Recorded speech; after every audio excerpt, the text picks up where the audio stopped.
Welcome everyone to the remote special commission retreat work session.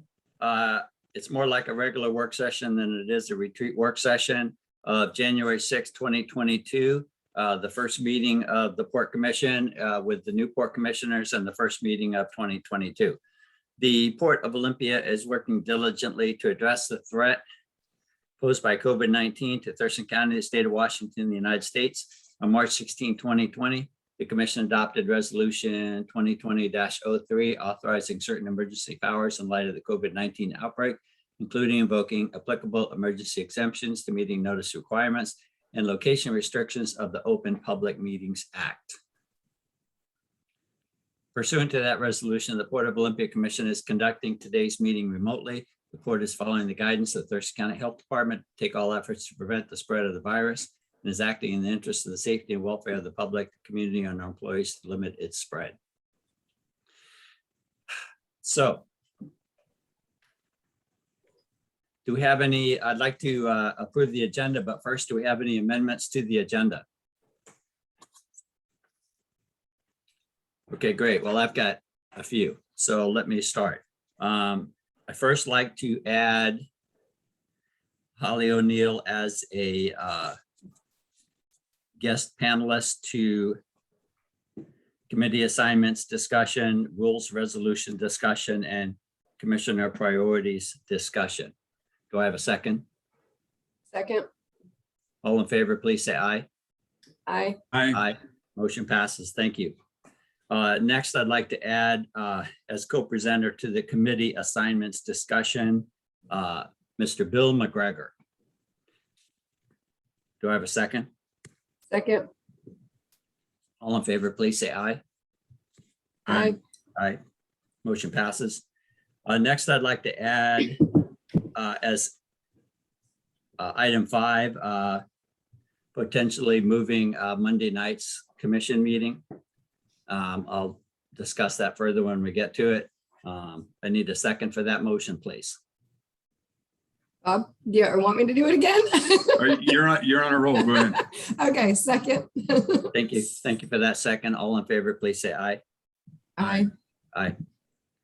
Last but not least, I'd like to add item 6, which is a COVID status report. I'd like to ask Sam to give us a brief update on where we're at with this new COVID variant. Do I have a second?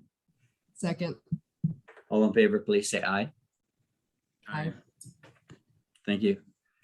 Now I'd like to move approval of the agenda as amended.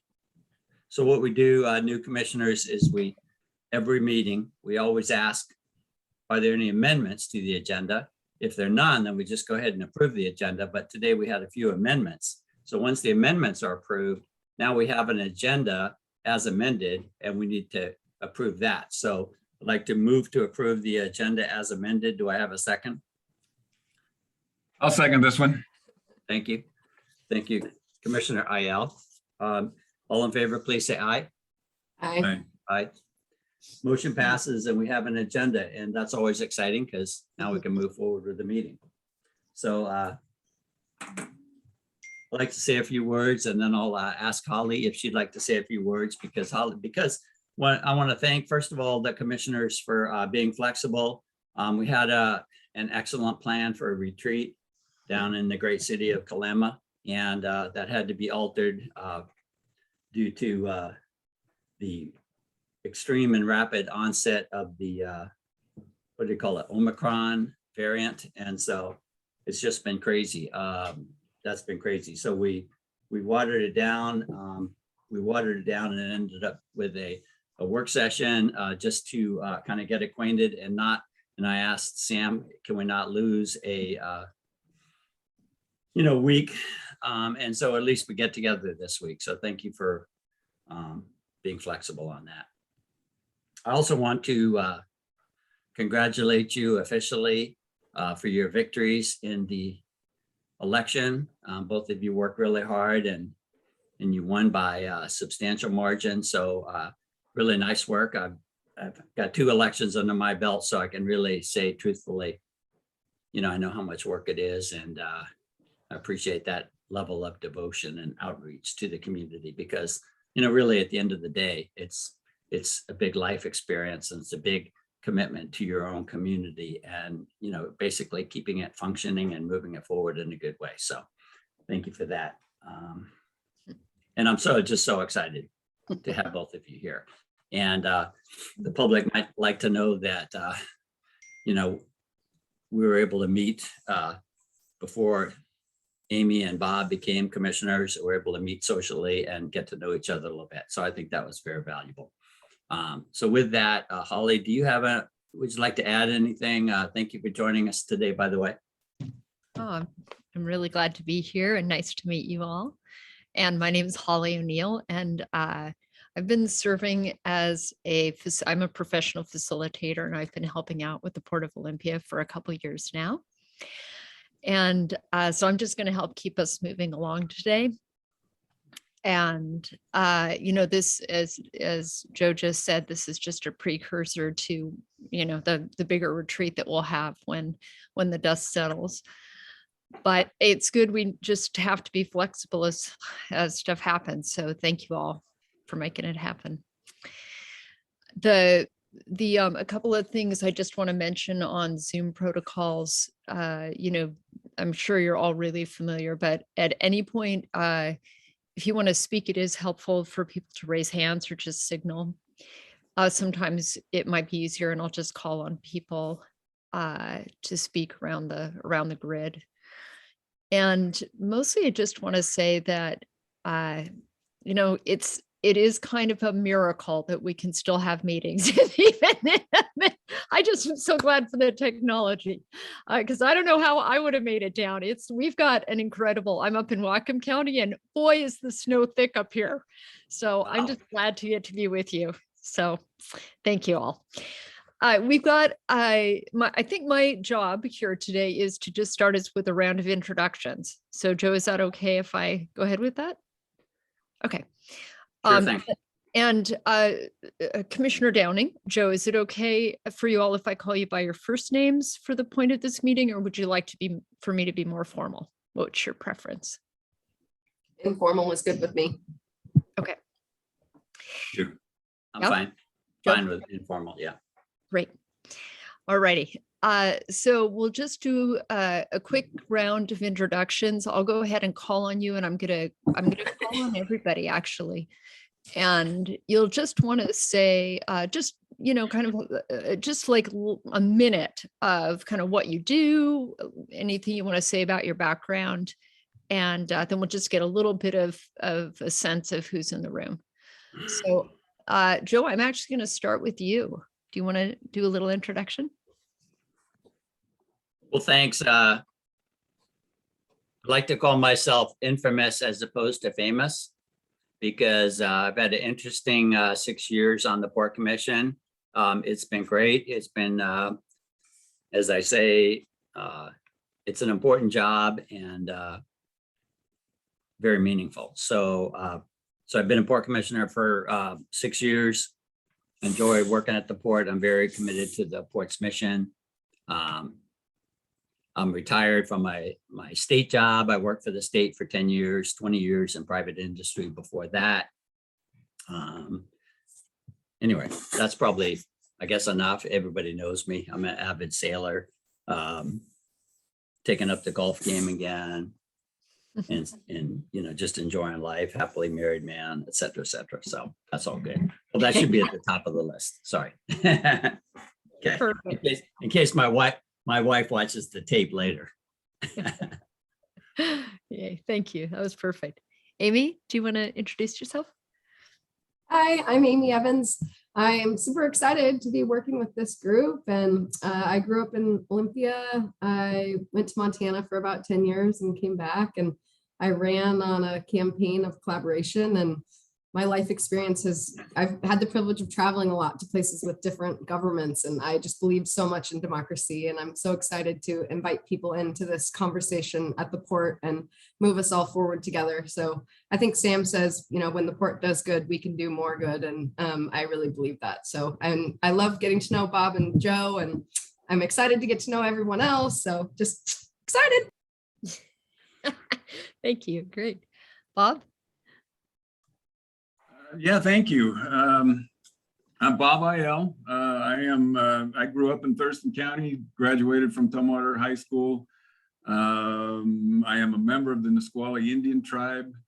I had really a full career in construction. I'm a retired bricklayer. At the end of my bricklaying career, I went back to school and got a master's degree in business administration and came to work for my tribe, which I'm a member of the Nisqually Indian tribe. I've been involved in economic development for the tribe for the past 12 years or so. And I really am, and I'm excited about taking my experience and my, what I bring to the table and bringing it to the port. I think this is a tremendous opportunity, and I really look forward to it. I am married. I've got 3 wonderful daughters, and despite my my lack of parenting skills, they grew up to be excellent adults, and they are.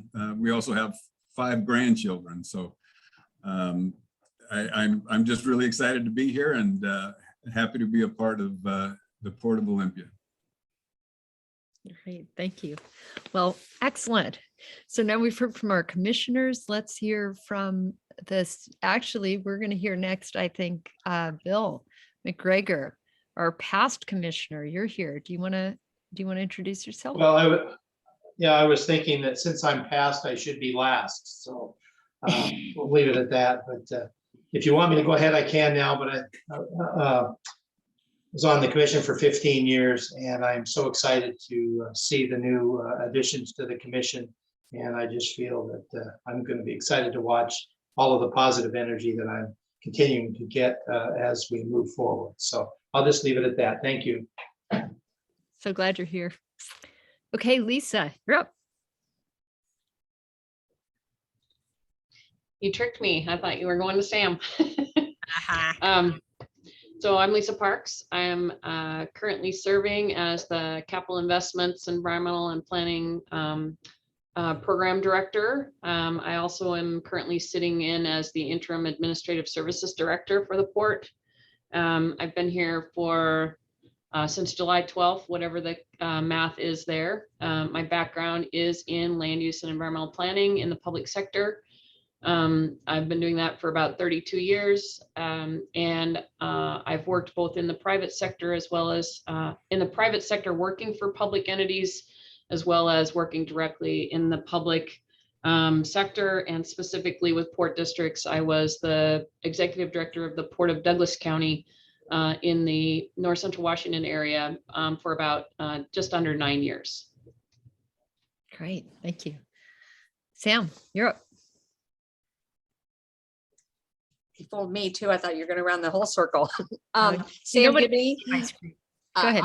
I'm the executive director, and I share Commissioner Downing and our 2 new commissioners' excitement of getting started in 2022. And, as if 2020 and 2021 have taught us anything, is that we need to expect I don't know if you call it unexpected at this point, but be able to be nimble and flexible, because, before I left for vacation, I really didn't think that we'd be back in Zoom world again, but here we are. And I'll also tell you that despite all the challenges of the past 2 years, what I've also learned about the Port of Olympia and the staff that we have is that we have a very capable and competent crew here that has not only landed on its feet during this crisis, but really been able to thrive during these times. So while there are challenges ahead for certain, and I will update you with some current status of where we are with operations, I also know that the rest of the team is excited to take this opportunity with a new commission and really move the organization forward. Excellent. I loved that little saying that Amy popped up: when nothing is certain, everything is possible. We should just hold that as our mantra. Yes, exactly. What are we doing here? That's good. That's perfect. Okay, I'm gonna, just so I don't surprise people anymore, I'm gonna tell you the order that you're on my screen, so you'll be ready. So I'm gonna call on Tracy, Rudy, Matt, and Shayla, you're last, okay? All right, so Tracy, you're up. Hi there, I'm Tracy Aga, I'm the Human Resource Manager. I'm actually here just as a backup today, making sure that everything runs smoothly, and I can respond to anything that's needed. Great, thank you. And Rudy. Yeah. Welcome aboard, Commissioners. I'm Rudy. I've been with the port 18 years. I've been the airport director for 18, and the last year, additionally, the operations director. So planes, trains, ships, automobiles, you name it, that's my wheelhouse. So glad to work with you moving forward. Thanks. Yay, thank you. All right, Matt. Hi, I'm Matt Peach. I've been at the port. I guess my official title right now is Senior Administrative Services Manager. I've been with the port for the last 2.5 years, just over 2 years, holding various positions. And prior to coming to the port, I worked primarily as a CFO in the private industry. And prior to that, I was a tax accountant. So I'm looking forward to the next year ahead and appreciate the opportunity. Thank you. Excellent. Thank you. Alicia, you're up. Hi, everybody. I'm Felicia. I am the port's general counsel, so I'm managing all of the legal operations of the port here. My career has been internal for the majority at public entities. I've also been in private practice as a practitioner in both municipal law and labor and employment. I would say that labor and employment is my subject matter expertise. And that really correlates a lot to what we've got going on and some things we'll be doing internally here at the port the next year. Super excited to welcome you guys aboard and for all the stuff we have going on in 2022, which sounds crazy to me. No kidding. Okay, and so last but not least, we have Shayla. Hi, I'm Shayla Seymour, and I am your Executive and Commission Coordinator. Welcome aboard. We are currently in quarantine here at my house with sick kids that promised me they're going to stay downstairs. So I am here. I'm supporting you guys. Tracy's backing me up. I'm so thankful for the support that I have here. I've only been here since September. It's been a great experience, and I look forward to working with you guys. Great. And gals. Right. Fantastic. Okay, so what we're going to do now is Sam is going to kind of just give an overview of really how things are going at the port, and then we'll move into the next part of our agenda, which is the commission assignment discussion. So Sam, do you want to take it away? Sure, thank you. And Commissioner Downey, I think that this will cover the update that you had requested. So so that you know that it's been a challenging few weeks. Not only did we have a lot of weather that you all got to experience, and a real shout out to Mr. Rudolph and his crew for maintaining and doing the snow removal process that is required of us. They really put in a lot of extra hours, and I think Rudy's told me he thinks it's the best they've ever done, that they've really come together as a team. And so I want to share my appreciation for that and recognize that, you know, that puts stress on the organization. We are running very lean nowadays. And on top of that, of course, the Omicron variant has hit us, as has so many organizations. So I just wanted to give you some numbers so you sense the magnitude of that. We currently have about 10 positive cases, or at least people that have displaying symptoms. 5 are confirmed and still out. We have 2 that were confirmed, but they have returned to work. And we have 3 that have symptoms and are still awaiting their test results. We have an additional 13 people who are in some type of an exposed status. That exposed status and what the work requirements and protocols are I would tell you are really quite complicated, and the guidelines from the CDC are changing sometimes on a daily basis. So some people are still at work wearing masks, others are or at home. We are for those positions that can work from home, we're of course allowing that and encouraging that. But of that, so we've got 23 positions that are affected. Then beyond that, of course, we have in people's personal lives, kids affected by with their kids affected by school schedules. My husband is a school teacher, and so they have been affected not only by weather, but he's got a lot of kids out. And so just when we thought that perhaps we're going to get a little bit of return to normalcy, this has hit us all pretty hard. I'm sure, like the rest of you, looking at the nationwide and state trends, trying to do my best job of estimating where we're going. I also caution against playing armchair epidemiologist, because I'm not one, and yet we have to anticipate what our operational status are. My message to you as the new commission and to the public is that we are going to really need to, here we are on January 6th, and we're going to need to adjust our expectations for the year already. And the one good thing is we're kind of practiced at that as a society. I think we've all gotten pretty good at going, well, we thought that's what we were going to do, but now we're going to have to do something entirely different.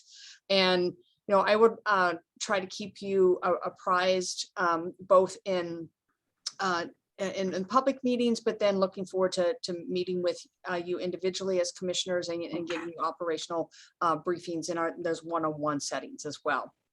So as we discuss some of the topics today, I just wanted to set the scene of, we're a very, very lean organization now, and we have our eye on the ball of operational continuity. I have every confidence that we will be able to keep our operations going, and sometimes it can be a day-to-day status update. All right. Great. Thank you, Sam. Okay, I think we're ready to move into the committee assignment discussion. So Shayla, could you pop up the screen? Joe, are we ready for that? You ready to have the screen? Oh, yeah. Okay. I just want to make sure, Sam, we're talking about the presentation. Is that correct? Yes, exactly. Okay, let's do it.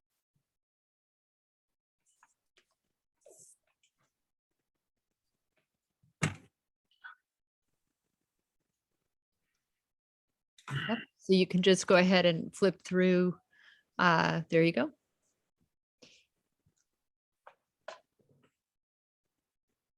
Okay, here we are. All right, Joe. So Okay. So what I'd like to do is, since I have the former Port Commissioner Bill McGregor, thank you, Bill, for joining us, and myself on board, just kind of like to go through and I'll talk about for a few minutes the assignments that I had, and then Bill can talk about the assignments that he had. And as we go through, I'll talk about some of the nuances, because there's a few nuances. So and again, we don't make any decisions at work sessions as a general rule. And I can't remember the last time we had to make a decision at a work session. So that's how closely we follow that rule. What we do is make decisions and take action. That's the formal word, take action, on the second and fourth Mondays at the regularly scheduled commission meetings. And so I suggested to Sam, as we put this agenda together, that we, start talking about this, because it is a big decision. We do this once a year at the first meeting of the new year, and the three commissioners discuss and somehow agree to committee assignments. So with that, I'm going to go ahead and start talking about the assignments that I had. And then I'm going to turn it over to Bill and ask him to talk about his assignments. And then we'll open it up for questions and comments from you, Amy, and you, Bill, or Bob. Okay, so with that. So the Visitors Convention Bureau is a organization also known as Experience Olympia and Beyond, and that could be their tagline. And they have a new director, so that happened about a year ago. So they have a new director, and I've been on that group for about 3 years straight. I have enjoyed it. And what the VCB does, for short, is that they have a budget of between $1 and $2 million, and they spend it on promoting tourism in Thurston County. So how the port relates to that is that the port is controls a lot of the waterfront and creates, a welcoming environment for tourism in Thurston County. Many of these organizations that we belong to are not free. In other words, you, Bob, and Amy, come next September, October, November time period, will be asked to approve the membership dues. And so, for example, the VCB, unfortunately, I wasn't able to dig up, what the exact numbers were for each organization, but I can tell you that the VCB is somewhere around 20,000 a year. That gives you an idea. The TRPC is going way down the list, Thurston Regional Planning Council, somewhere around 25,000 a year. And then the Economic Development Council, I think around 35,000 a year. Bill, do you think that's correct, about 35,000 on that one? But, Yes, I would say that's pretty close. so you can see that these are not necessarily free. And so every year, I think we should be evaluating how well that ties into the port's mission. So anyway, that's the Visitor Convention Bureau, about 10 or 12 people on the board of directors. And so the port has a seat on that board, and they meet, I believe, once a month. And I sent you an email, commissioners, and it says right there, sorry, third Tuesday at 3:30 p.m. Okay, moving forward to the third one on this list is the Transportation Policy Board, which meets the second Wednesday at 7 a.m. And of course, all through 2021, the entire year, that was a Zoom meeting.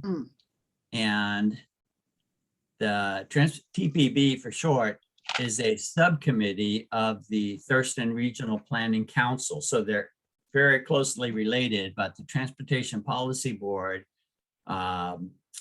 develops recommendations and forwards to the TRPC for approval. And what they recommend is anything to do with transportation, everything from bike path to studies of I-5 and what the county should be lobbying the federal government for example, any kind of improvement to I-5, especially a big topic is the Nisqually Reach, the bridge over Nisqually that you take whenever you go north, that needs to be replaced. And given the tribal interest, expanding the amount of tidal flow through that area. So, and then the TPB talks about local improvements, whether it be in the city of Tenino or in Iell or in South Olympia, that whole, what's that park down in South Olympia that was, I can't think of it, that it was kind of a controversy. It was about 40 or 50 acres and putting a road through that, and you name it. LBA Woods. Yeah, LBA Woods. And so those kinds of controversies or decisions. Let's see, moving on. What else did I have? I should just look at the group.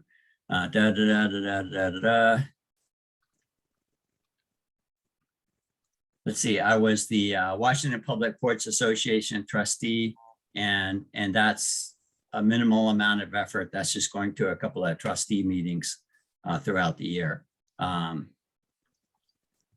other one I was on was the Solid Waste Advisory Committee, and basically that's a subset of Thurston County government, and you put your name up for that. First, the Port Commission says, yes, we want you, let's say you, Joe, to represent us. And then you get that approved from the county, but that's usually not a problem. But Solid Waste Advisory Committee, and they They keep track of anything that's going on at the Waste Recovery Center over in Lacey. Also other projects throughout the county. And one of the big projects there is, what are we going to do about it?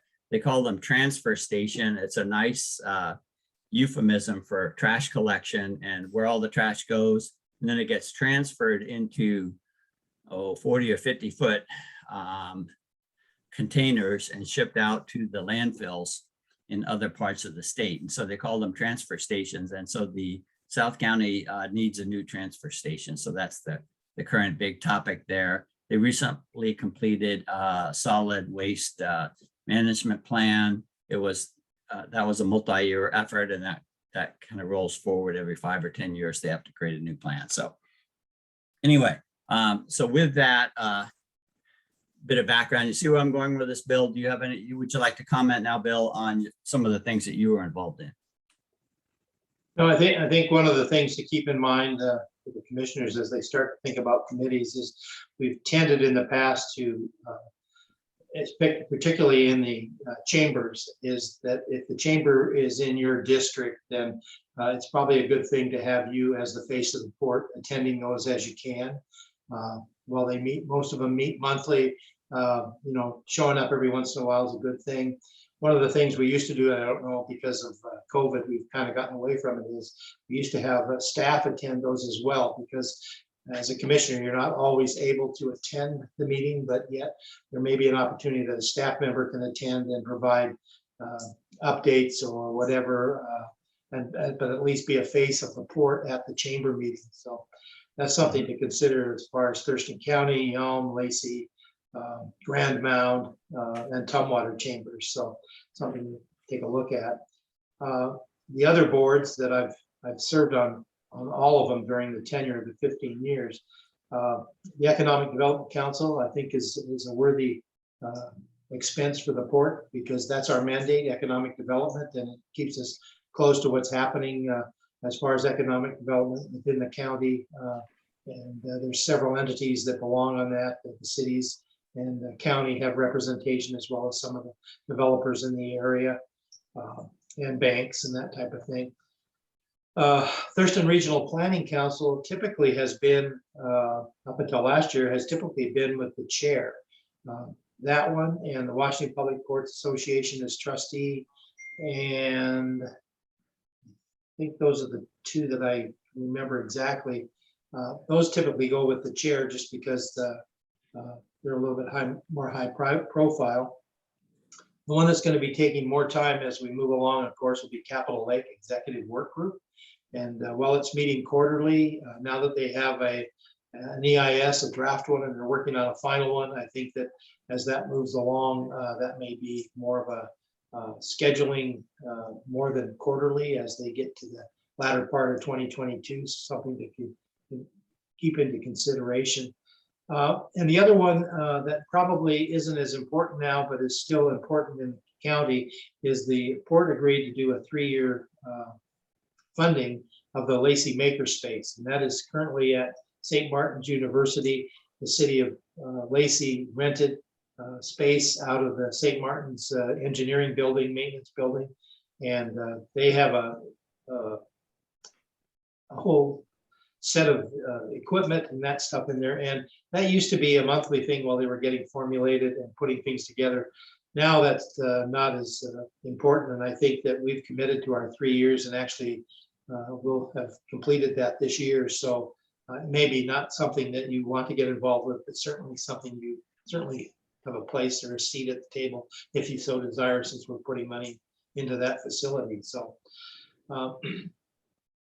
Steady, both have attended Steady meetings. I've invited you to stand, and both of you have done that. I think that you can evaluate which one of you wants to be the focal point. And there's no problem with 2 of you showing up at one.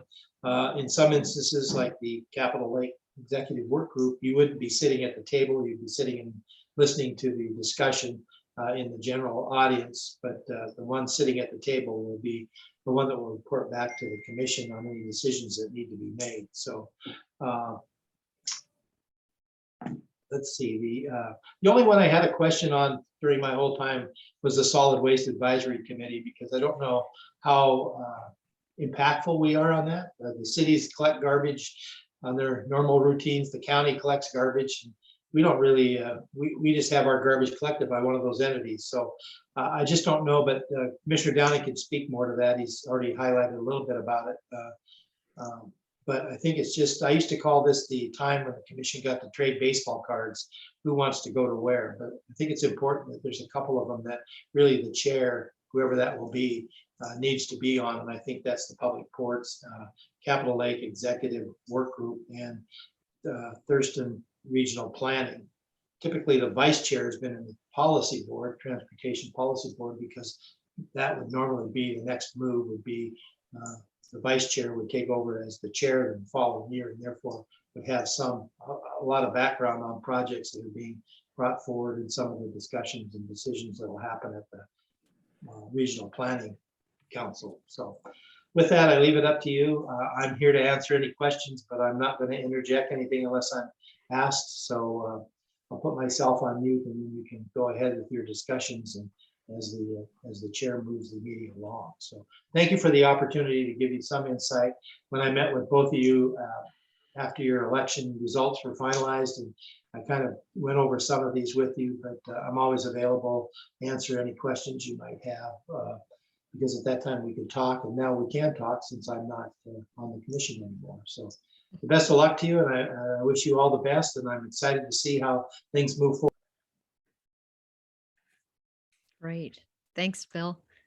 So Joe, do you want to give us an overview of kind of what the expectations are for commission participation in the committees and what the process will be, and then we can open the floor for questions? Oh, okay, sure. Thanks, Holly.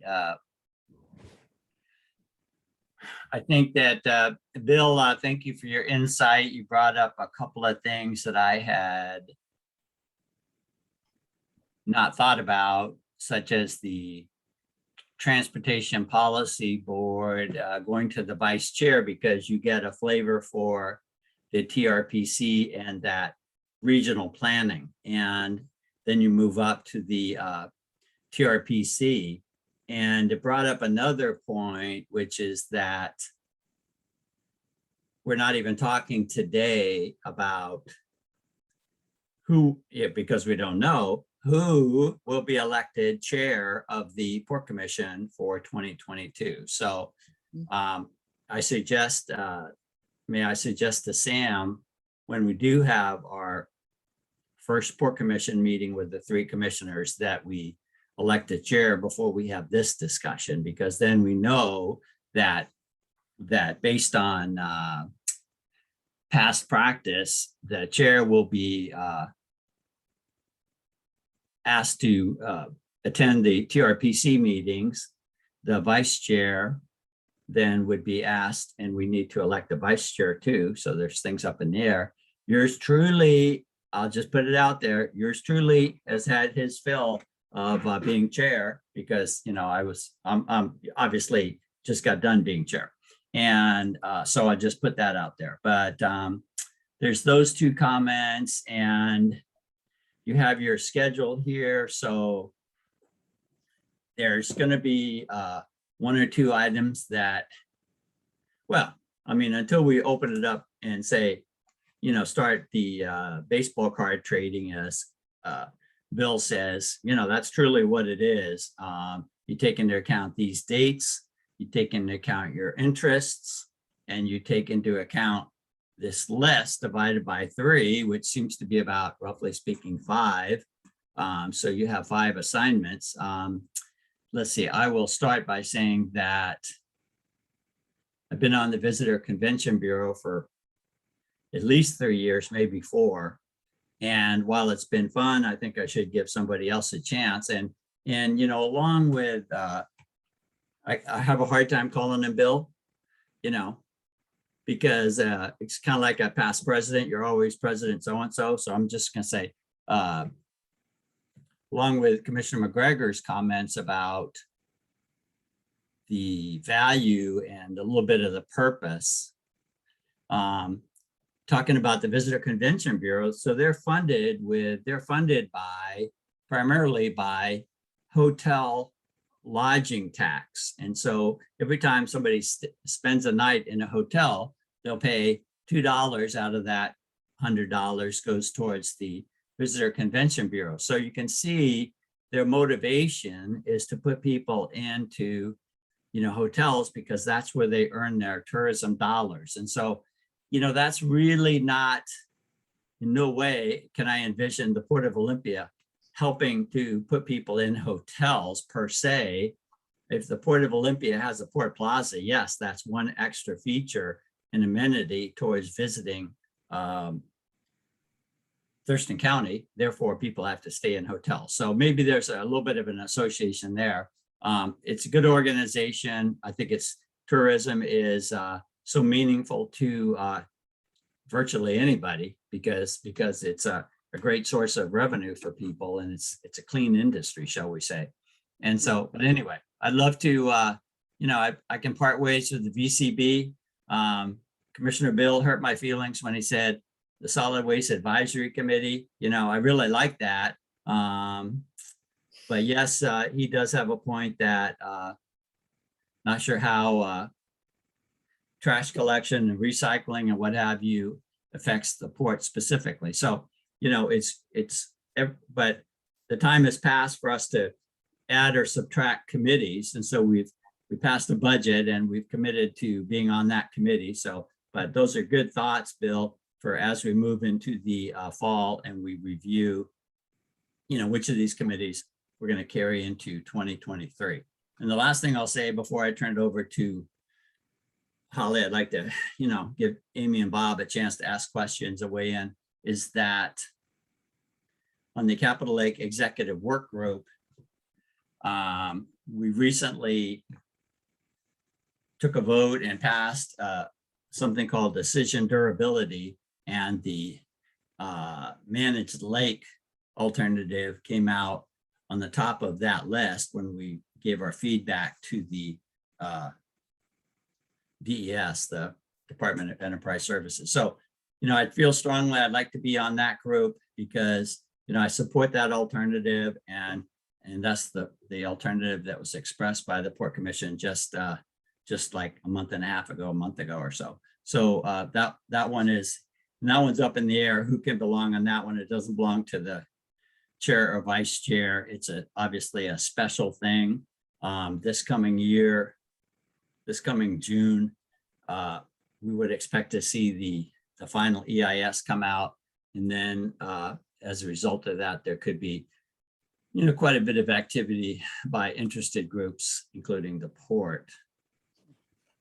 So with that, Holly, back to you, Holly. I think I've said enough for the time being. That's great. Yeah, it really gave a nice flavor of the different committees. So Amy and Bob, do you have any questions at this point? Either about the process or about the committees themselves, or yeah, go ahead, Amy. I have two questions. The first one is I was at the Makerspace on personal business, and they sent with me some engraved mugs for the former commissioners and the incoming commissioners. I was planning on bringing those to the retreat, but just so you guys know, Michelle and Graham were very grateful. So I guess my question on that is, if our term of the 3 years is complete, is that still a committee that we will be filling? That's my first question. Anybody? Yeah, I can respond to that, and then maybe Bill. I would assume, Amy, that being as how we helped fund them for 2022, that we would serve in that capacity, going to their meetings, and then it would be up in the air for yet to be decided, TBD, to be decided for 2023. Okay, cool. And my second question is it ever appropriate to have more than one of the commissioners serve on a committee to have more representation or diversity of views, or is it always just one? Well, that's a good question. I like that question. But before I answer that, let's go back. Bill, did you have anything else to say about Lacey Makerspace? I just wanted to point out that we had made just a 3-year commitment, but if the commission decides to continue that commitment, and I think it's $10,000 a year for this, because I mean, if you haven't been there, and Amy, you've been there, but if you haven't been there, it's pretty interesting to see how they can begin a small business and maybe not have the equipment they need. So I think it's important to learn about how it can develop entrepreneurs on different things. And they have a history that they could share, but that's typically a commission decision whether you want to continue. We just made a 3-year commitment, and we completed that. So this year will be the final year unless the commission decides to continue. Got it. So Thank thank you, Joe. Joe, do you want to speak to that question about whether or not 2 people can serve? Well, as I say, that's a good question, Amy, and it has not, to my knowledge, been asked in the past. Depending on this, any one of these considerations or groups, we would have to ask them. We would have to ask them. You know, I think the chambers, multiple commissioners go to chamber meetings all the time, so that's at one end of the spectrum. But at the other end of the spectrum, where you take the TRPC, for example, and you have, you know, 3 or 4 votes in each meeting, you're voting on policy and you're voting on expending dollars. And I don't know what their reaction would be to have 2 different people on that, serving on that. I just don't know, but it's no harm in asking. Thanks. So I see a couple of hands. Sam, you were up, and then Bill. Yes, and I had to sneeze right at that time. So regarding having 2 commissioners on any of these boards, we would run into issues of Open Public Meetings Acts. And since you would have then essentially a quorum, you would need to notice that, et cetera. I think that there would be some challenges there. I think also what oftentimes these committees are looking for is you to be the representative of the organization, to be checking in with the rest of your body, and then coming back and representing the viewpoint of your body. So I think there'll be opportunity for you to have discussions to make sure that you're getting that nuanced perspective that comes from having 3 people looking at it. But I think there will be some challenges to have 2, particularly on the more public ones like the TRPC and the SWAC, et cetera. Great, thanks. Bill, did you want to add? My only comment is the person it should really just be 1 commissioner. Now, once you get to 5 commissioners, if that ever happens, then 2 together on a committee does not create a quorum. Therefore, it doesn't create a problem. But I think Executive Director Gibney is correct that it prevents a problem.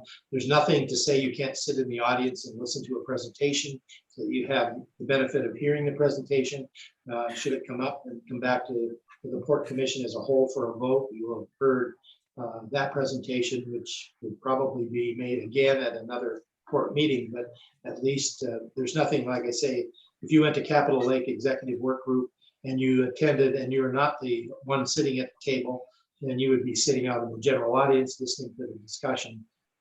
So you have more information, but decisions are made at those tables that may need to be brought back to the commission as a whole, but having 2 individuals representing the port on a committee just doesn't work well, because it's a quorum at that point. So just one last follow-up. Thanks for being patient with the newbie. So the idea would be not that you would be voting on behalf of your own opinion on any one of these particular groups, but that you would be coming back to the commission, creating a consensus amongst the 3 of us, and then taking that back to that particular group, which may or may not be in alignment with your personal opinion. Correct?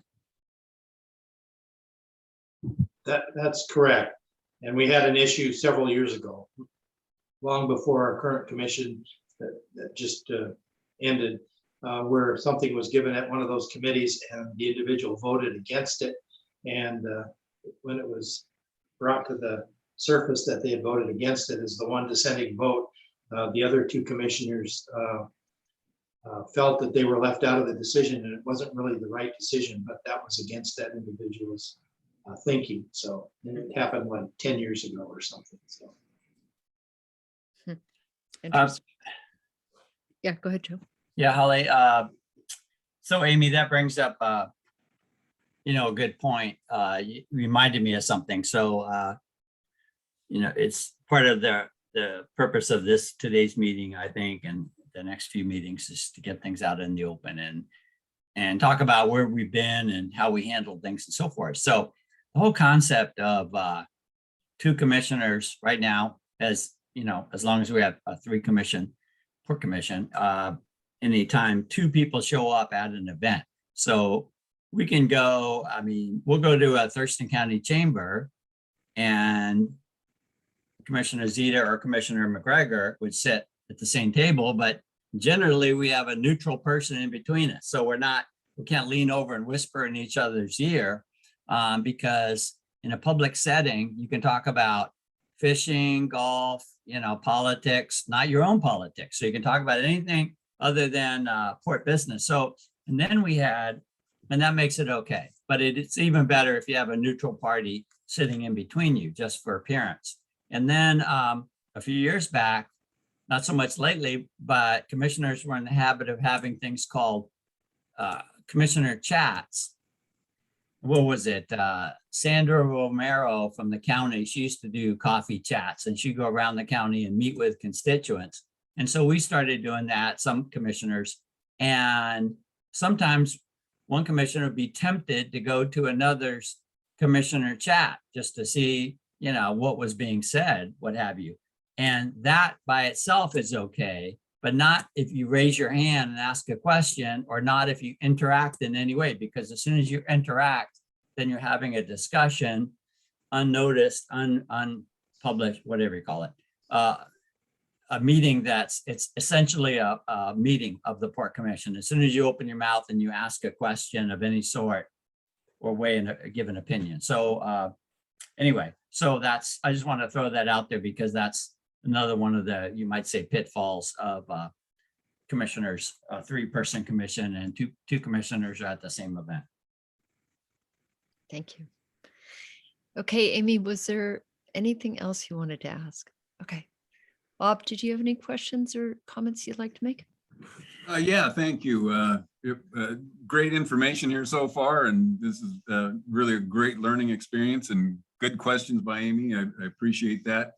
A couple of things I was just going to mention that I did go to the Lacey Chamber Forum yesterday.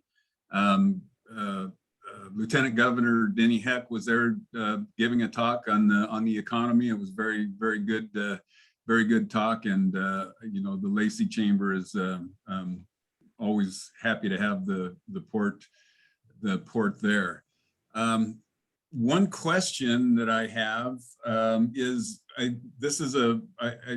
feel like this is a pretty comprehensive list of groups or committees that we would participate in, but if there were to be other committees or groups that wanted port participation, I have 2 in mind, because I've been approached by 2. One, I believe City of Olympia is getting ready to start, or they're talking about a trade training group, and Sam may know more about that than I do, but that's one that was brought to my attention that they would appreciate port participation in. And then the other one is there's a sea level rise committee that we might want to be involved with. So my question is how do we add those to the list, and how do we determine whether or not that is really applicable for the board and the commission to participate in? Mm-hmm. So, Holly, I would recommend we give the floor to Sam on this, see if she wants to weigh in on either of those topics. Certainly. And so with the trade conversation, we actually have an item on the agenda for next Monday that we have at the staff level been participating in some conversations with Lot Clean Water Alliance and the City of Olympia, as well as some other groups, notably the Center for Sustainable Infrastructure. And we have been talking about the need for additional training space and as well as and some facilities. So we are bringing a interlocal agreement to the Commission for consideration to complete a scoping exercise on that. That's really, it's very nascent, but I think that I think it's a pretty exciting opportunity and look forward to having more conversations with the Commission about that, about our participation in it. The Sea Level Rise Committee, there is an executive group on that, and we have, and I'm wondering if it's actually an oversight that we don't have that on the list, Commissioner Downing, because Commissioner Zeta has participated in that in previous years. I don't know if we have done it according to the office, or like the president participates, etc. But there is an executive group as part of the joint memorandum of understanding, and so I think we do need to get that so you can appoint a commissioner to attend those meetings. And I think they are maybe twice annually. They're not too frequent at this point. So Sam, I wonder, so that describes those two in particular, but the way I was hearing Bob's question was about, like, if somebody, if one of the commissioners was like, oh, I think that should be, that committee would be something that I would like to participate on behalf of the port. What is the process for that getting to the table or being decided upon? Yeah, I think the process would be to bring it, put it on the agenda and have it kind of formally adopted as a committee that the organization participates in. So one is one that we send a representative to, and then two, who would be that representative. And I think that you could do that at any time of year. There's no set, like, we have to do it at the beginning of the year or anything like that. I think it's just if there is an emerging issue or an opportunity that the commission wants to avail itself of, then I think you can bring that up at any time. Got it. Great. Thanks. Thank Bob, you for that. Did that answer your question? Yeah, that's great. Thanks. Great. Anything else on your end? No, I don't, nothing more from me. Okay. All right. So anybody have anything else? Joe, do you want to wind us up? Well, I'm sitting here pondering, I don't know how much further, we need to go with this.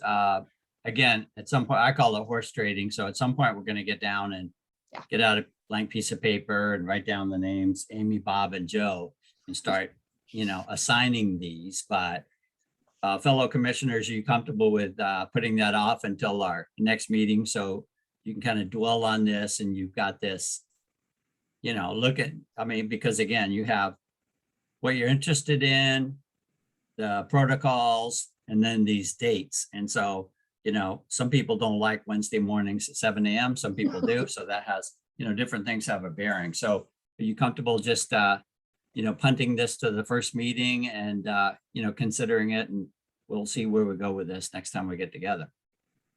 Yeah, that's fine with me, Joe. Okay. Yeah, I'm fine with whenever the time is best, now or later. Okay. And Commissioner, if I might, this is on the agenda on Monday, and what we will have is a table up, and so staff has taken the liberty of just kind of rotating all the positions in. So we'll have like a slate of here are the committees, and here are kind of a draft set of assignments, knowing full well that it's the commission's prerogative, as well as kind of, as you refer to it, the horse trading that goes back and forth. So we'll be prepared to kind of be live with that and change those assignments in the meeting. So then at the end of it, the commission will vote on the entire slate of assignments. Great. Good. Okay, so have a good starting point for that coming up at the next meeting. Mhm. Anything else on this agenda topic before we move on? No? Okay. So I want to, Bill, it was so nice to have you here. So thank you. Are you going to stay for the rest of the meeting, do you think? No. He's like, I'm not a commissioner anymore. I'm out. All right. Well, thank you so much for the invitation, though. So good luck and all the best in 2022. Thanks so much. Good Thanks, to see Bill. you. Thank you. Thank you, Bill. Okay. All right. Well, our next topic is coming up then. So we're going to turn the floor over to Sam. Mhm. And what we've got next is a little conversation about the rules resolution. An exciting topic, I must say, that I know you're all going to enjoy. So are we ready? Should we Yep. shift gears? Okay. Yep. Great. And indeed, it is an exciting topic, and it really is. These are the rules by which the commission conducts its business. So it is important that we revisit these on a regular basis, that you really make sure that they are working for the commission in order to achieve your goals and to conduct your business. I do want to let particularly the two new commissioners is that we spent a good deal of time and effort on really trying to fine tune and make these rules functional in the last couple years, as well as to bring them up to current practices that other organizations use, and make sure that they're defensible with the OPMA and all of those things. So we've had quite a few number of subject matter experts that have weighed in and helped us to shape these. They were last updated in July of 2021. It's not been unusual for this commission to modify them, kind of on a somewhat of an annual basis, just to make sure they're still working. I think once we do get them to a format that you really like, perhaps that frequency will go down. Given the work of the past few years, we are. I'm going to review today, and knowing that you're not going to make any decisions today, but this is really just a preview of things to come, as well as then to talk about just that COVID reality that we're in, because staff has a couple recommendations in here as well, particularly regarding meeting frequency. And so I'll get to that in a minute. So a lot of things that I'm going to preview with you today are coming from the parliamentarian that we've been working with, and that we will have here when we get our retreat rescheduled. Her name is Ann McFarland, as well as then we've had other legal review on this. And of course, Holly as a facilitator and someone who's worked with a lot of different boards and organizational development has lent her expertise over the past couple of years as well.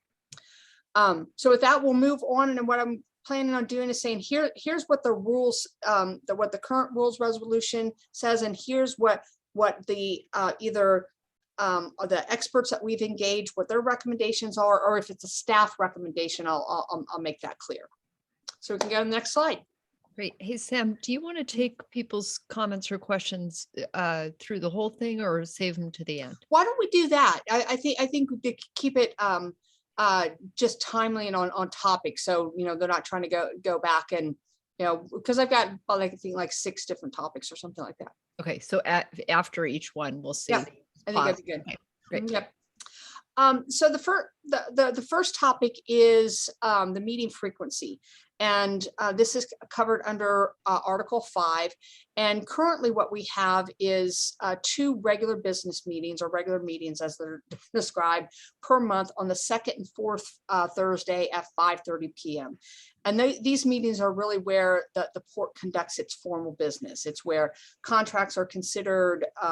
This is where you make and adopt resolutions, et cetera. So these are the evening meetings, and conducted twice a month. We also have the provision for 2 work sessions a month, and we've been doing that just for this past year. And those have been on the first and third Monday during the afternoon at 2:30 p.m.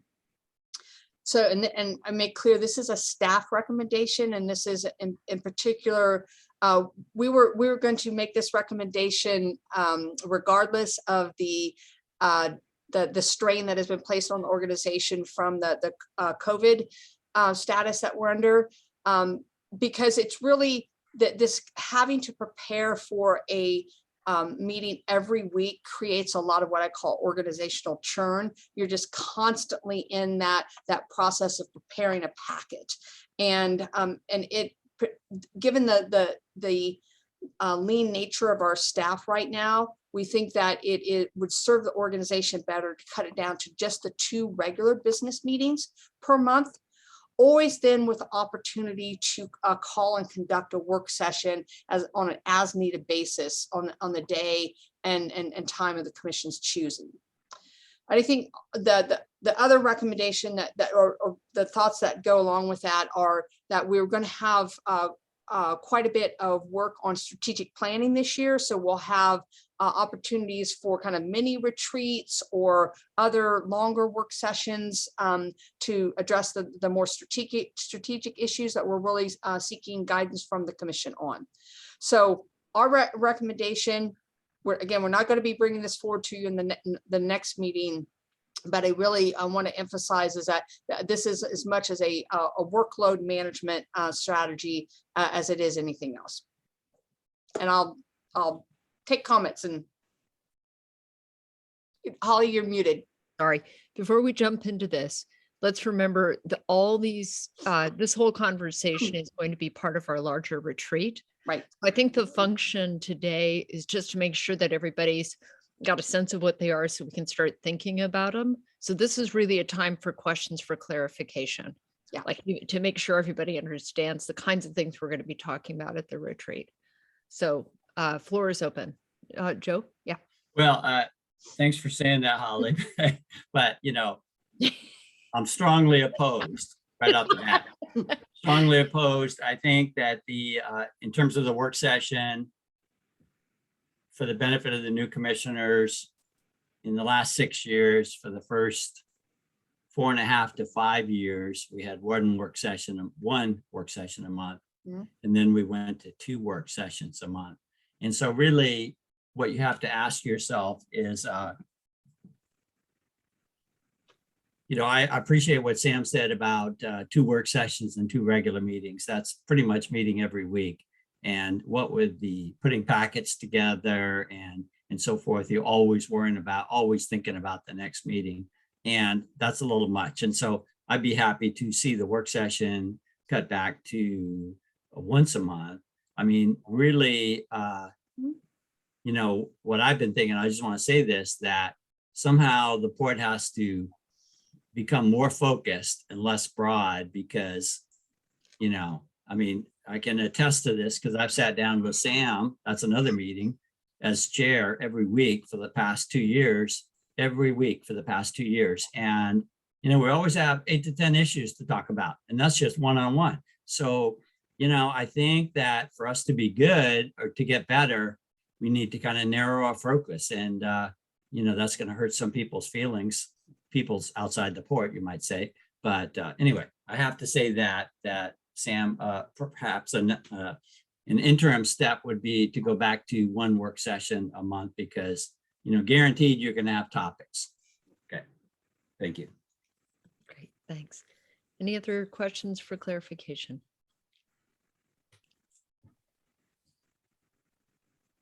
All right. Good. So something to noodle on. All right, Sam, let's see the next Okay, one. next slide.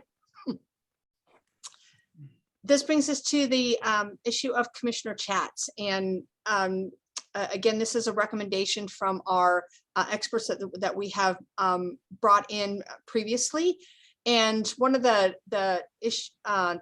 kind of principles that we have discussed at length is the speaking with one voice principle, and that it's one of the, and I know that Commissioner Evans and Commissioner Iell, that you are quite accustomed to governance structures and things. So you've likely heard this in some form or another, and it is I feel really important, particularly as a staff member and as your one and only employee, to be able to get that one voice from the commission. And so these commissioner chats have been identified as being out of alignment with that speaking with one voice principle. That's not to say in any way that the experts are recommending that you don't have a lot of engagement with your constituents. There's other ways that you can do that. There's other open houses and things that we can have. And yet at the end of the day, the experts are saying that you really should be concerned about how do you create that one position for the commission.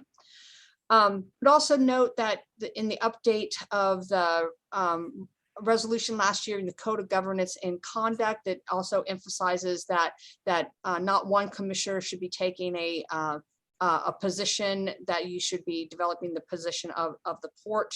And we'll also note that looking around at other local governments, that there's not really another local government that operates in this way. So what ask that we'll be bringing to you the consideration that you actually eliminate this commissioner chat and look for opportunities for you to work more effectively as a body rather than as individual commissioners. Great. Yeah, Joe. So, yeah, I support this, Sam.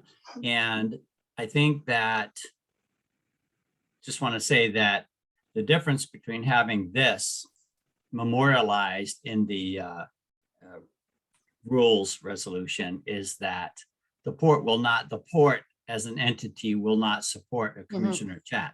That doesn't mean, Amy, you can't go down to Batdorf and Bronson and sit down with 6 people at that big table in the back. Doesn't mean it doesn't mean that you can't go visit Bob. You can't go talk to Olympia Indivisible and go to one of their general meetings and, oh, Commissioner Iell, would you like to say a few things? And then you stand up and say a few things. You have every right to be out in the community and talking to people. All this means is that the Port Commission will not advertise your commissioner chat, and you won't be using commission real estate, meaning the meeting room, for these kinds of things. Is that a fair summary, Sam? Absolutely, and I would absolutely support your interpretation of that. I mean, as I tell all through you are elected officials, you are politicians, and so it is part of your job, so to speak, to make sure that you're having a regular conversation with your constituents. It is that the difference being, it is to clearly demark of when you are doing that as an individual commissioner and not confusing that you're somehow conducting the business of the port and taking a position as one commissioner. So it's kind of like Commissioner Downing has suggested, go to meetings, be in touch, have conversations, absolutely. And yet this makes it more clear that there's not one commissioner that is somehow going to articulate the position of the port. You do that, the 3 of you together. Yeah, Joe. Well, that begs the question, Sam. What if I go on Facebook and I put out a notice saying I'm going to be down at Batdorf or Bronson this Friday morning at 9 a.m. Please come down and talk to your port commissioner. I mean, that's not using port resources, but yep, that's getting pretty close to advertising. Is Facebook, social media, one of those topics we have not addressed yet? I think it's one of those topics we have not addressed. And so it is, One, I would say, if you would like to address that, it might be a timely thing to do, not necessarily prepared to do that, but if you'd like for us to tackle that this year, or even in the retreat, we can certainly prepare things. But I think it is related to this, but I think the social media policy is one that, again, a lot of organizations grapple with, of, you know, how does that fit in? Well, yeah, thank you, Sam. And, you know, commissioners, it's a huge topic because, you know, you can't presume that we'll never have a vocal minority on the Port Commission, whether it be me, whether it be Bob or Amy. You know, somebody going on Facebook and saying things that are just don't represent the port in any way, but yet it gets a pretty wide audience. So it really, it interferes with, like I've said to you in the past, perhaps, is that, you know, what is the, how does the port present itself to the community, and what do they think of it? And let's face it, a lot of people get input from Facebook. So it's very, it's quite the platform. So Right. I'll leave it at that. Okay. Any other questions on this, or?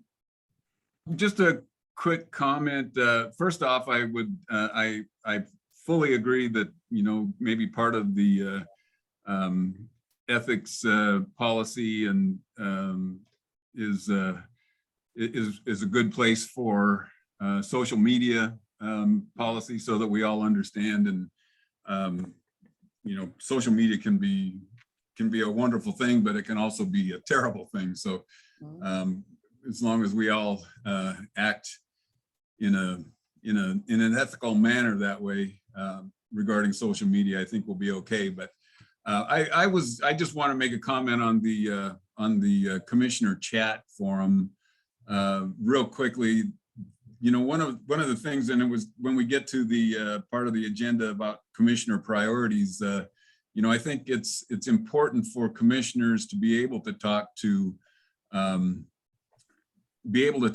public, you know, be participating in public outreach to help improve the you know, the public perception of the port, and educate the public on exactly what the port is doing, and what our role in the community is. So as long as we're not, you know, as long as we're not going to be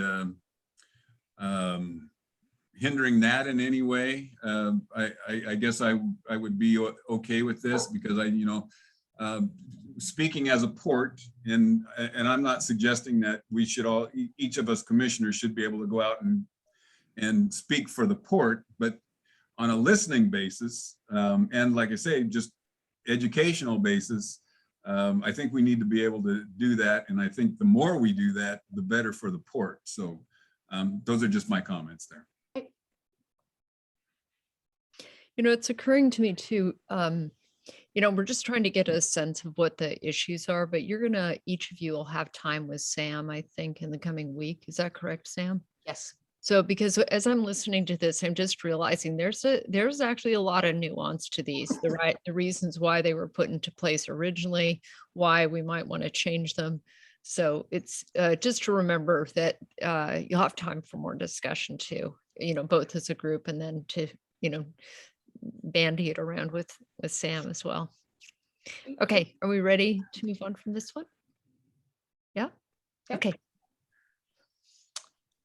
The next is the litigation report, and I have to say I'm not sure what was the provenance on this, or where it began, but currently we have as a standing order on our order of business, a litigation report at the second regular meeting of the month, and what we are recommending, and particularly this comes from Alicia as your in-house general counsel, that we eliminate this as a standing item of business, and that discussions of legal matters, and particularly potential litigation as are correctly exempted under the Open Public Meetings Act for a discussion in executive session. That's really where you get briefed on litigation.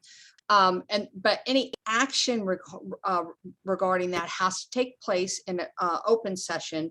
And so typically what would happen is that there's you're informed of that in executive session, and the action actually comes out and is placed on the agenda at the meeting. And then you take the public vote and take your action on that. So what we are recommending is that we still have it that it can be placed on the agenda at any time. However, that it's not as a standing item of business. And I'm going to ask Felicia if she would like to add anything of that. You're muted, Felicia. Sorry, I figured it out. Yeah, so I asked for this because essentially anytime that I do have a litigation report to give you, we're going to have executive session, or we're going to each meet individually so I can tell you what's going on.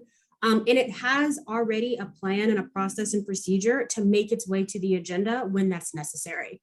And so the litigation report, from my point of view, is actually redundant, and it comes at a time in the meeting that actually is not appropriate or necessary. Got it. See if there's any questions about that. Okay. Next slide, please. Public comment. This is one that has been a discussion at retreats for the past 3 years that I've been here. Currently, there are 4 public comment periods under our order of business. One at the beginning of the meeting, one after action other items, one after advisory items, and then a continuation if there's a kind of an overlap or an overrun from the beginning comments. There's also a provision for commissioner response to public comments at each of those times. So as has been proposed by both Ann McFarland and other experts on this, we believe that it is in keeping with best practices and really in alignment with the principle of speaking with one voice, that we reduce to 1 public comment period at the beginning of the meeting, with time to continue if there's an overrun, you have a lot of speakers and you want to have a public comment at the end, and also to eliminate the commissioner response to public comment. And then Ann McFarland, I think, is by far, and you will hear from her directly. So I won't try to paraphrase her. I will tell you that in her very succinct and direct way, she has come in that this is a terrible practice to have individual response. So I'll let her fill you in on her position later more, but again, the recommendation again from the experts is going to be to reduce this down to 1 public comment period that's really aligns with other organizations in Thurston County, and then to eliminate the response to public comments from individual commissioners. Yeah, go ahead, Joe. Well, we're going to discuss this a little bit more, and also, but Sam, I would suggest that, as a possible suggestion that we, if we wanted to, we could update the rules resolution every month. I mean, that's the prerogative of the Port Commission, but obviously we don't do that because that's a time sink.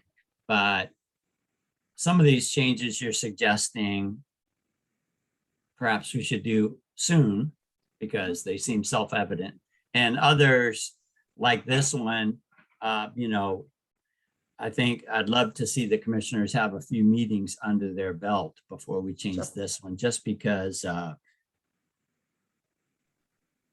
we get dinged for cutting back any public involvement whatsoever. So I would like to, on this particular one, I'd like to wait a little bit. But that's just, I know we're going to address this again with Ann and so forth. So thank you for listening. That's all. Thank you. Amy?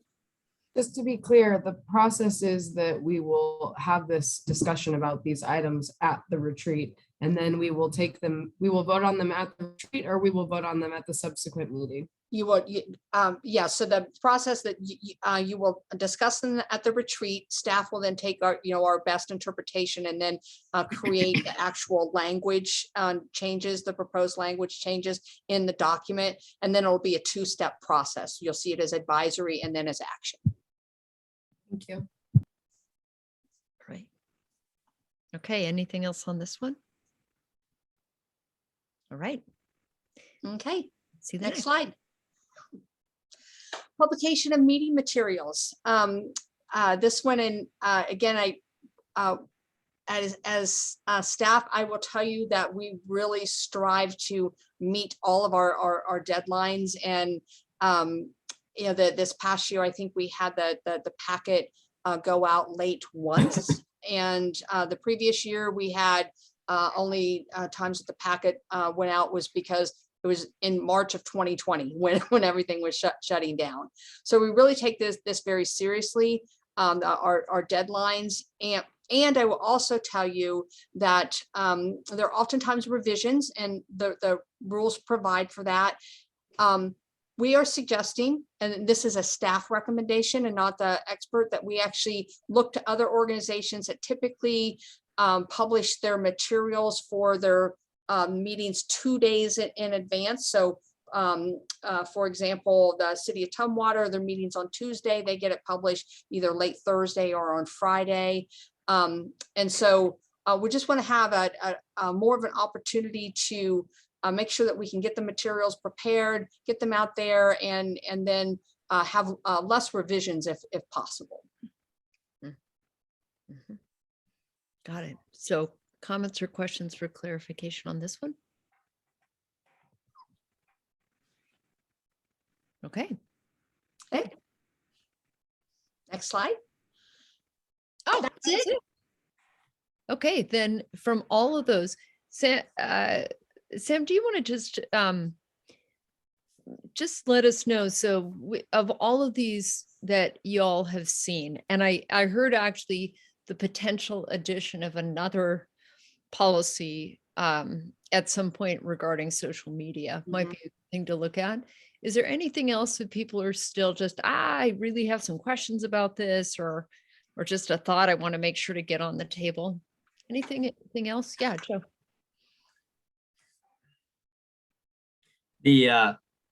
Sam, correct me if I'm wrong, the order of business, is that in this rules resolution? Yes. I think it is, because we're Yes. talking about litigation report and moving that. So I'd like to say to my two new commissioners that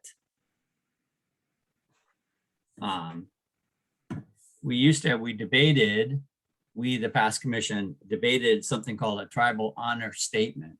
And the tribal honor statement from the port would somehow echo what other jurisdictions have done, which is to recognize the indigenous peoples that lived in this area long before the port was here and Olympia was here, et cetera. And we just couldn't come to agreement. So I want to say that I'm open to that. And, a tribal honor statement, how it fits into this is if we create one, we memorialize it by putting it in this rules resolution word for word. And that's something that we would, say at the beginning of the meeting. And as I say, we weren't just able to agree on that. And so that's unfinished business, you might say, with the rules resolution. So. Great. If I might interject here, if the rest of the commission is okay with it, I would like to propose that I put something together. I'm not certain that it's going to actually be like a land acknowledgement in the traditional fashion. But speaking as a member of a tribe that lives and operates in Thurston County, I feel like I can put something together that would be appropriate and relevant for the port. And but of course, I'd put that together and bring it back to the port bring it back to the commission for consideration and go from there. Great. Thanks. You. Thank you, Bob. And so at meetings like this, when we don't actually take action, but we do head nods like this. Yep, that sounds like a great idea. And again, the process is that any commissioner can bring up any topic and bring it to a commission meeting, and even have the materials, if you have materials, have those included in the packet ahead of time. And then you could come to the commission meeting and say, I'd like to add so-and-so agenda item. And then if your commissioners support you, then it gets added, or at least one out of the three commissioners, or two out of the three. So yeah, that's how that works. And perhaps I misspoke a little bit, Sam. Can you clarify my comment about commissioners submitting documents to go in the packet? Indeed, I will clarify for you. Yeah, the commission chose to have materials only supplied by staff. And again, that is in keeping with best practices as articulated by Ann McFarland. So if there are things that you certainly adding things to the agenda, that is the chair and the executive director work on the agenda together. If an individual commissioner would like to have something considered, you just let me know. I take it to the chair. The chair makes the final decision as to what goes on the agenda. Works with me, the executive director, as to when it goes on, and it's really just a matter of timing. I absolutely take direction from the chair. We want to consider this, and I say, great, we can do that next meeting, or can you give me a month to get ready for that? So so the other two commissioners can let me know that they'd like something, and I take that to the chair. If there are things that you would like to have included, then that's really staff's job to then prepare the materials. We of course can take your thoughts and your kind of rough drafts and then incorporate those. But we did eliminate the provision for the commission to directly submit materials for inclusion in the package. Great. I think there is, I'm vaguely remembering there was some kind of a flow chart with this too, right, Sam? At some point, Joe and Sam, didn't we make some kind of a flow chart so people knew to do what? We did, and then we just greatly simplified it. So it's pretty simple at this point. I'd say the exception to that is when you get things from from one of your committee assignments, and you want that either included in the packet or passed along to your other commissioners. That's certainly something, like oftentimes a commissioner will say, you know, I've got this meeting summary from the TRPC. Can you pass it to the other commissioners? Great, we do that automatically. Okay. So going back to where we started, so Bob made a really generous offer. So it sounds like there's a route by which it comes to the agenda, and then you'll just be checking in with either Sam or Joe, and they'll be, putting their heads together just to make sure it gets to the agenda. Yeah. Thank you. Thank you to Joe and Sam for laying out what that process looks like. That was helpful. Amy, I saw you had your hand up.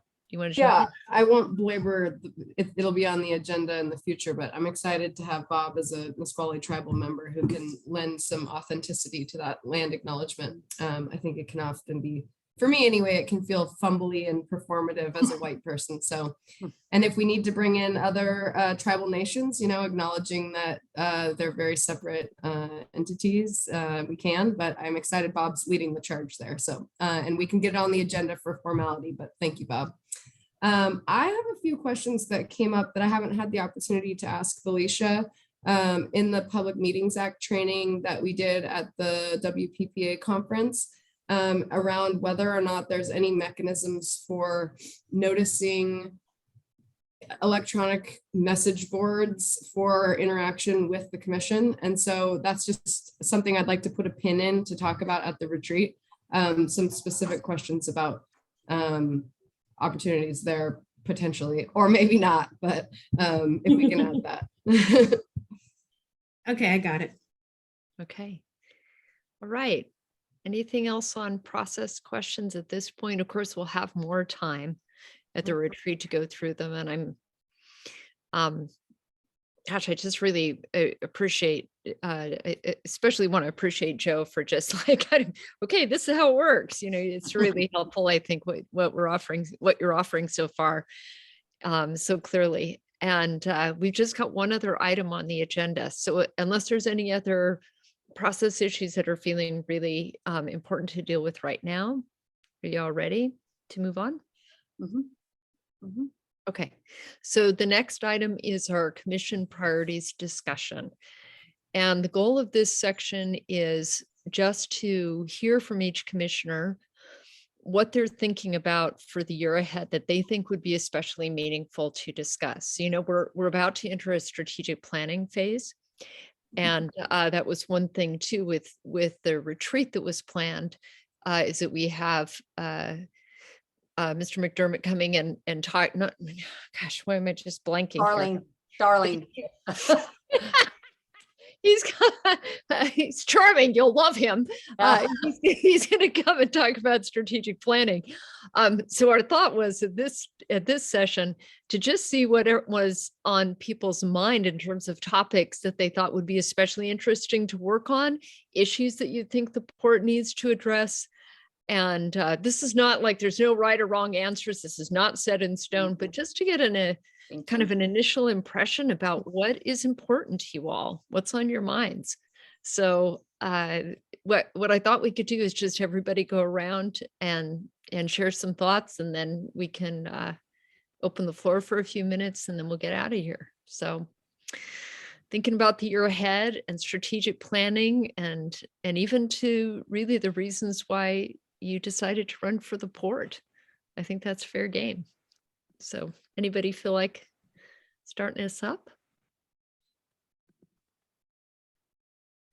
I can start, I guess. Yeah. Or Joe, do you want to start? Go ahead. Or Bob? What? No, I was waiting for you. You go ahead and start. Joe, what about you? You raised your hand too. Why don't you go ahead, Amy? You know, I've got the easy job because I've got the continuity, but why don't you go ahead and take a stab at it with some brand new things? Okay. One of the things I know that Joe had worked hard on getting things moved forward with the Oyo Hotel. And I think that that's something that, you know, we have shared enthusiasm for exploring, and whether or not we can be a part of the addressing houselessness in our community.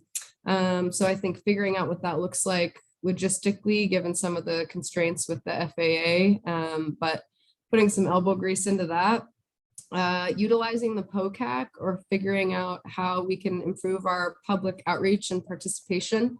Bob touched on that a little, just, you know, how can we get out in the community and both share what the port is doing and gather feedback from the community. With the turnover at the marine terminal, I think ensuring that we have an interim plan as well as a long-term plan, we have a lot of great momentum there.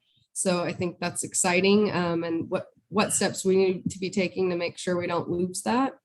I'll start with those three, and then I have a few more depending on what you guys have.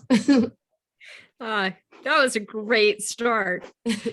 And great, thanks for coming prepared. It's like, you've thought about this. That's great. Thank you, Amy. All right, who's next? Well, I'll jump in if Joe doesn't mind. Go for it. Great points that Amy brought up. There's several topics that remain on the table from the previous commission, and I really look forward to addressing all of those. I think, you know, as far as this commission and the port in general, over the next 4 years, you know, as far as I'm concerned,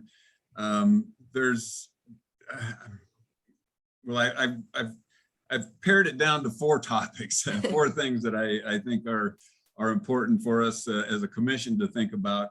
One is the public perception of the Port of Olympia. Number one, through my campaign, I came to realize that most people, the vast majority, I would say, really don't understand the port, what the purpose of the port is, why the port is even in existence. I think that is something that we can work to improve on, and you know, that was why I think that whether it's a chat or a listening session or whatever it is, allowing us the tools to, you know, to get out there and help build that positive perception, you know, of the organization and build a positive culture within the organization as well. I truly believe that begins with the commission, and I would like to see us work at that.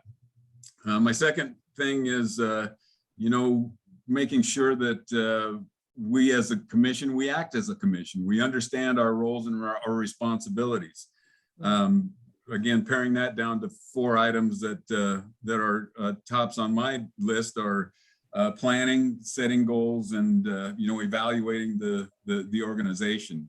I think we have a very good document in the Vision 2050.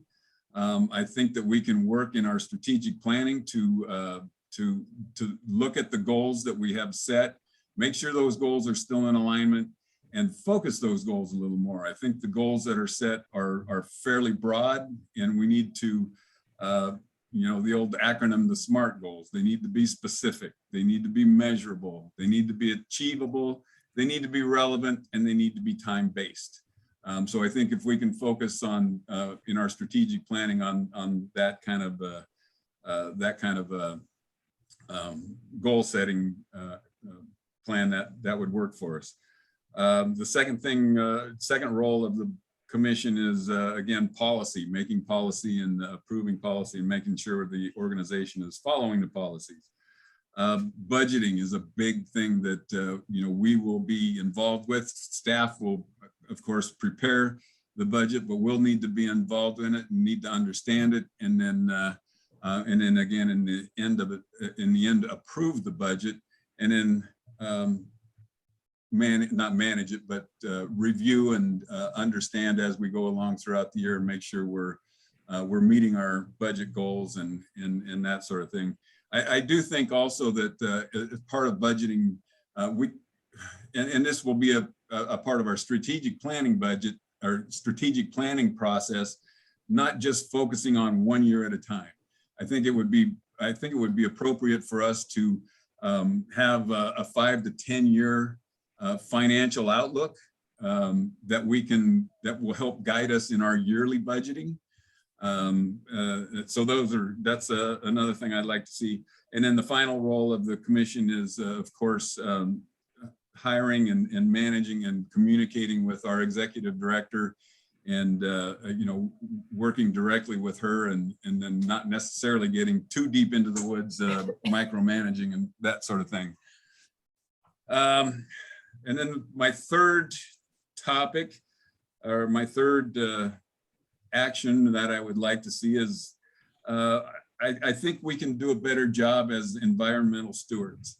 I think, you know, there's a lot of studies going on, the EIS, and, you know, for Capitol Lake, and there's several studies. I appreciate the commission and the port, you know, becoming supporting the thirst and climate action. I think that's very important. But for us to become leaders in environmental stewardship, I would like to see us take some action. You know, I'd like to see us pick a project. It doesn't have to be a huge project to start. Let's pick a project, and you know, maybe it's some kind of environmental cleanup in Bud Inlet. You know, just something that we can identify, that we can say, this is our start. This is what our foundation is. We're going to build on this and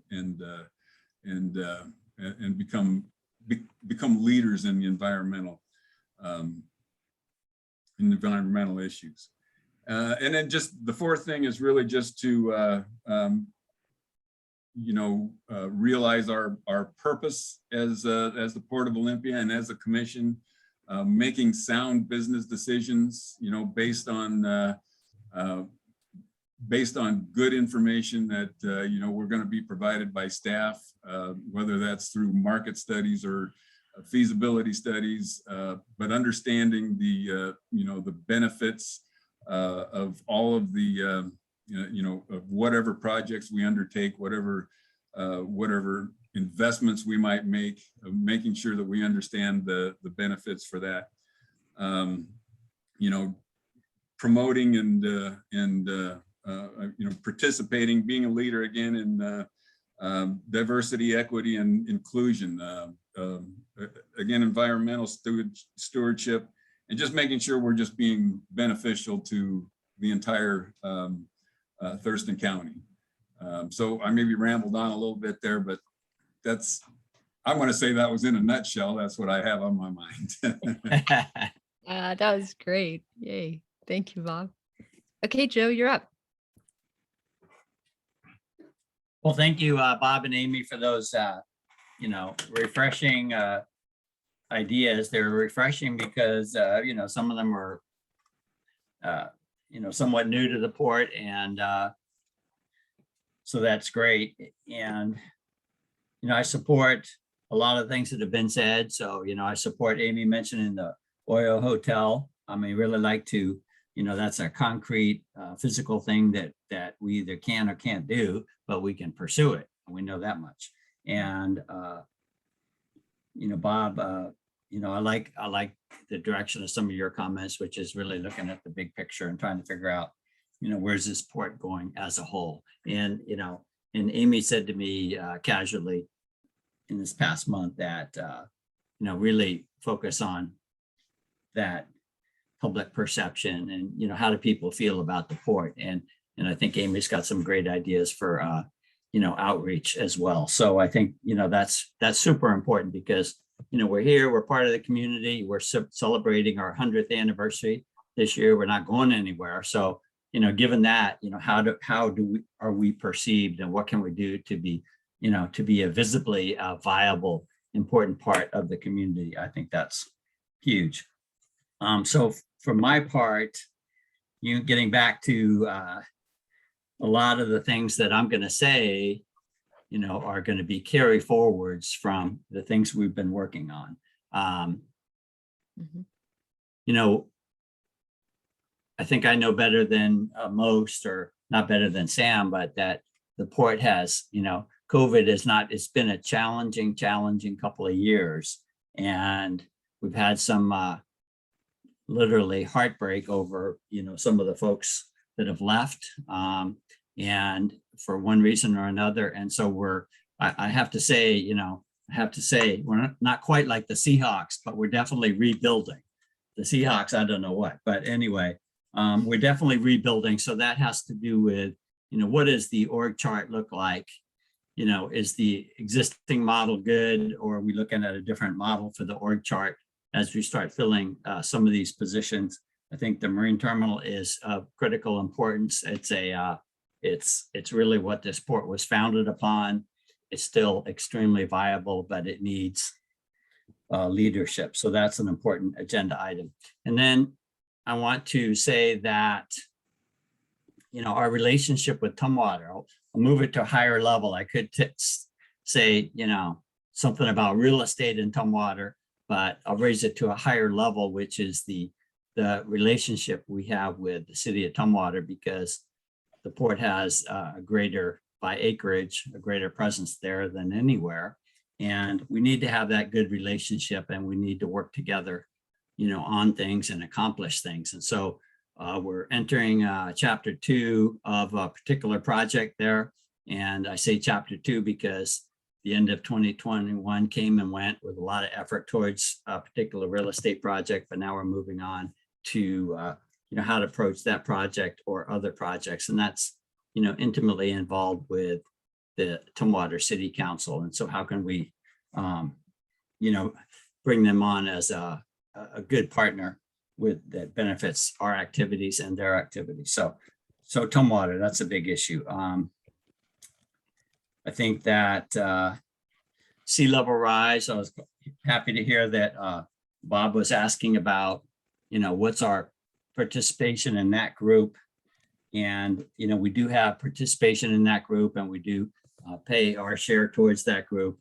But we need to ensure that we are actually moving forward. I mean, I think we all have a sense of uncertainty about it, and we feel like we've got, decades, and maybe we don't have decades. And so, that really is a kind of an urgent thing, and we need to keep that moving forward. And last but not least is the destination waterfront. That was another outreach project of the port. similar in methodology, but not in scale to Vision 2050. Destination Waterfront was getting a lot of input on what the possibilities are for the peninsula. And so we've had some successes and some misses on that effort. And, we really I really like to, again, some of my interests are some of the things that we've been working on already. And we need new admin building, we need new maintenance shop, we need certain things, and that ties in with community amenities of what can we offer the public. So we really need to make some hard decisions, hopefully this year, about how exactly we're going to utilize that space in the Destination Waterfront. So again, my ideas are not quite as lofty and forward thinking because I've been in the trenches here for a few years now, but I think it's important to keep things rolling forward and hopefully create the port and let it be all it can be. Thank you. Yeah, beautiful. Can I follow up with my last, it kind of puts a Yeah. bow on it. It Yeah, puts a put bow on all of it, that. Amy. Put a bow on it. Got it. I'll put a bow on it. So I am excited about all of the things that Bob and Joe were talking about. And I think that with the challenges that are facing not just our community, but the nation and the world right now, whether it's sea level rise, COVID, homelessness, there are things without clear answers. And Bob and Joe have both acknowledged that if we can set the culture on this commission that then sets that culture with the staff, and then as community members, we're really going to be able to row in the same direction. And with that leadership, that's, I think, what people really are looking for right now is the leadership to find the common ground. We already know what we don't agree on. We're good at that.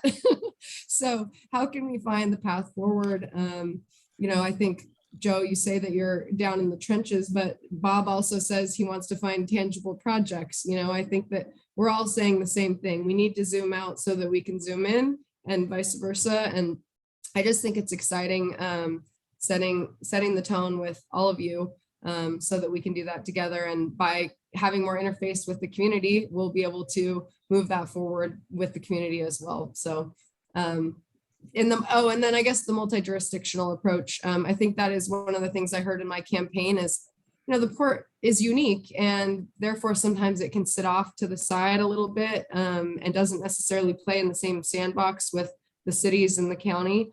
I see that as a pretty cool opportunity to be a convener or be listening from a different lens. So I am excited to explore what that looks like and in keeping with our mission, but also as a good community member and being a good partner with the other jurisdictions. Nice. Great. Okay. From commissioners, anything else that you feel like you still wanted to say before we close up? Okay. Well, I have to say, I'm thinking that I'm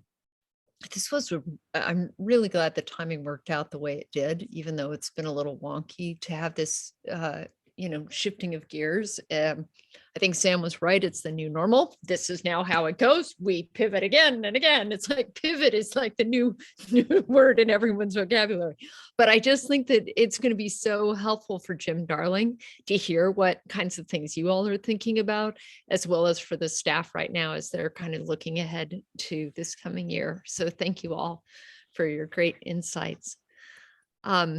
It's just about 5 minutes to 3 o'clock. So I think that I'd like to invite the commissioners, anything else you'd like to say this afternoon to wind up our time together, what you enjoyed, what you hope is going to happen in the future, and also for Sam to maybe give us some closing comments, and then managers, if you feel that you want to make sure to get something out, please do. But let's just first start with the commissioners. Any closing comments from you as we wind up our time? Yeah, Joe.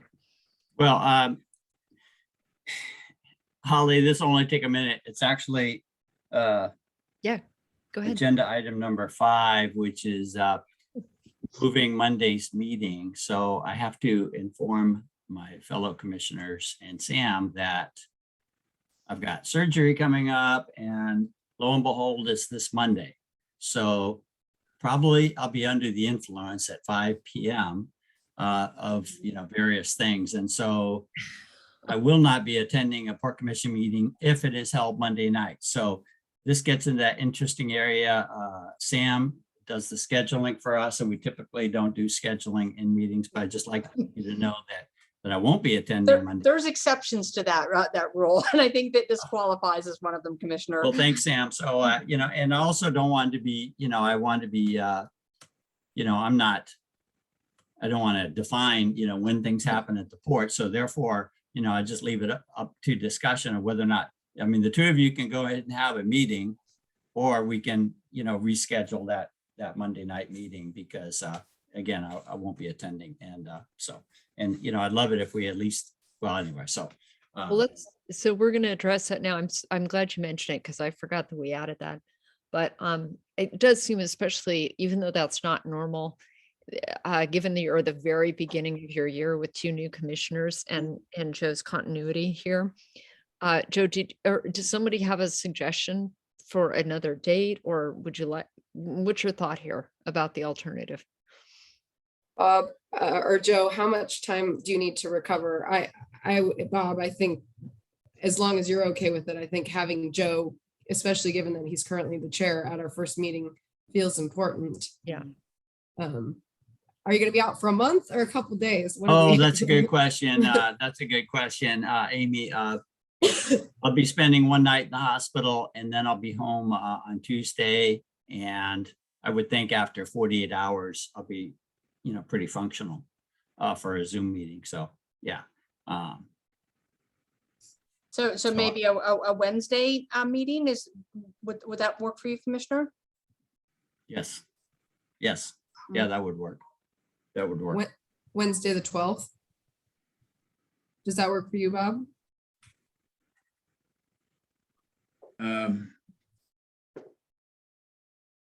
Yes, we can make Wednesday work, the 12th, yeah. And that would be at 5:30, right? Yes. Yeah, okay. Yeah. Yep. Amy, that works for you, I think. Yeah. Yes. Okay, Joe, in concept, that works for you then, Wednesday the 12th? Yes. Yeah. That'd be far better, far better. Great. Yeah. So just the logistics end of that. So we will cancel the Monday meeting. Notice this as a special meeting. Just be aware then at the business meeting, because it is special, we will not be able to add things to the agenda at that point. But we will take care of that notification and make those changes. And yes, I appreciate the respect that you have shown for my not wanting to schedule in these meetings. And there are absolutely times where we have to do that. And I concur for continuity purposes and things. It's really important to have you there as the outgoing chair. So we will make that shift.